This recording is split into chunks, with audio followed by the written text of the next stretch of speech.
एक वो पानी, तरल पानी, वो बर्फ़ बन जाए तो ठोस पानी, और वो वाष्प बन करके बादल बन जाए तो वो पानी। तो पानी तो तीनों है, जल तो तीनों है कॉमन।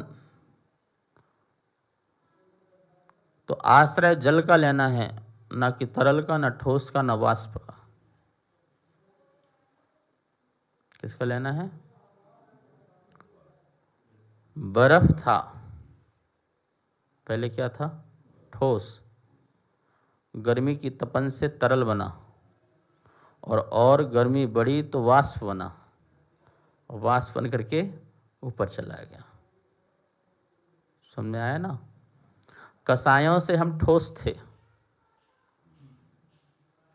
क्षमा से हम तरल बने, और तपस्या से सिद्ध बन गए। तपस्या से क्या बन गए? सिद्ध बन गए।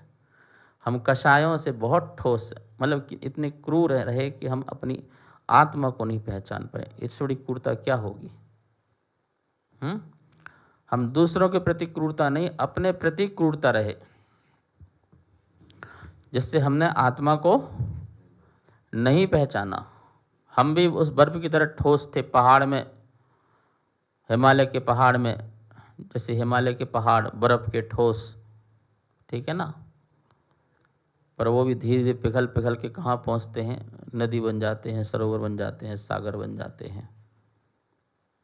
और फिर जब तपन लगती है सूरज की, तो वाष्प बन करके ऊपर चले जाते हैं, शुद्ध पानी बन जाते हैं।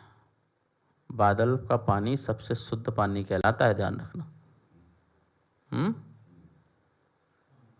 शुद्ध पानी है, उसमें कोई केमिकल नहीं है, बिल्कुल शुद्ध पानी की शुद्ध पर्याय है बिल्कुल वाष्प, जो बादल का पानी है, जिसे अमृत जल कहते हैं।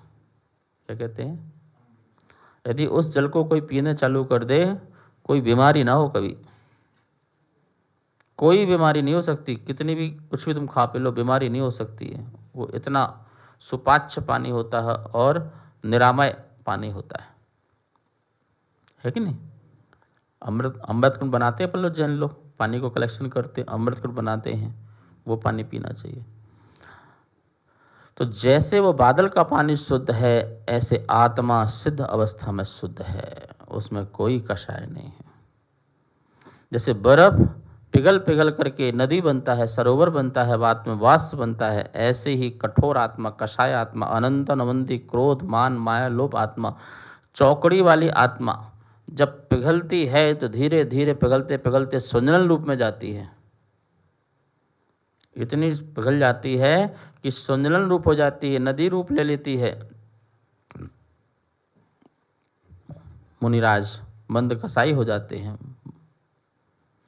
और फिर जब मुनिराज अपने को 12 प्रकार के तपों में तपाते हैं, तो और शुद्ध हो जाती है, कषाय पूरी शांत, और आत्मा की शुद्ध निर्मल पर्याय, शुद्ध उपयोग, वीतराग भाव, ज्ञायक भाव, नित्य स्वभाव, ध्रुव स्वभाव, ये सब स्वभाव, चैतन्य स्वभाव सब प्रकट हो जाते हैं। समरसी भाव, टंकोत कीर्ण, एकत्व विभक्त आत्मा, ये सब आत्मा में शुद्ध है, झलक होने लगती है, आश्रय उसका होने लगता है, शुद्धता का आश्रय होता है। तो भैया कसाय कठोरता है, कसाय कठोरता है, और अपने अंदर करुणा प्रकट करो, इससे क्या प्रकट होगी? तुम्हारे अंदर भगवान आत्मा प्रकट होंगे। दया पालो, दया पालो। किस पर दया पालो? तेरी दया तू पाल, अपने में दया पालो। जो अपने में दया पाल सकता है वही दूसरों पर दया कर सकता है।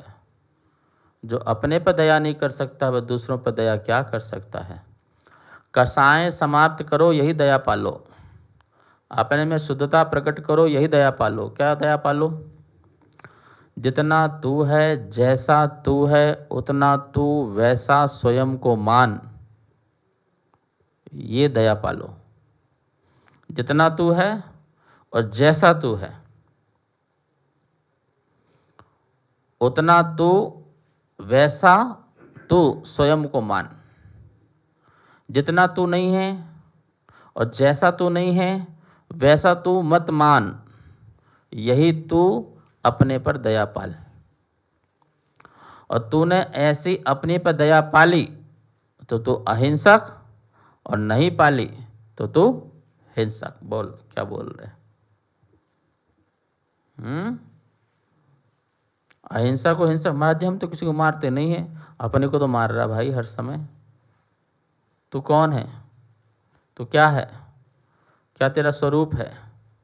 तूने इसको जाना, पहचाना, माना जाना और अनुभव की ना? नहीं ना।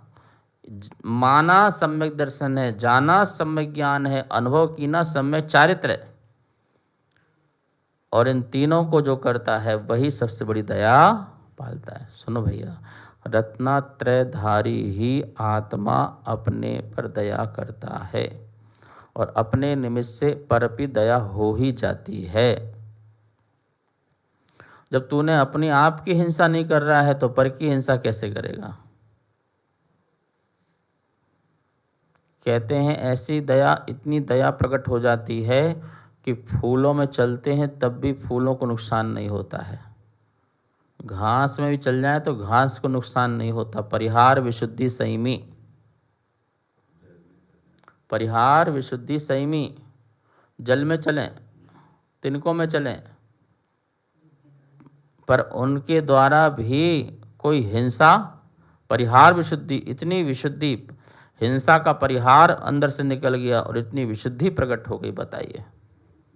समझ में आया माता जी? तो असली दया, तो असली दया तू कर। अखंड गायक स्वरूप आत्मा जो अभेद है उसको तू स्वीकार कर। निश्चय दृष्टि में अभेद दृष्टि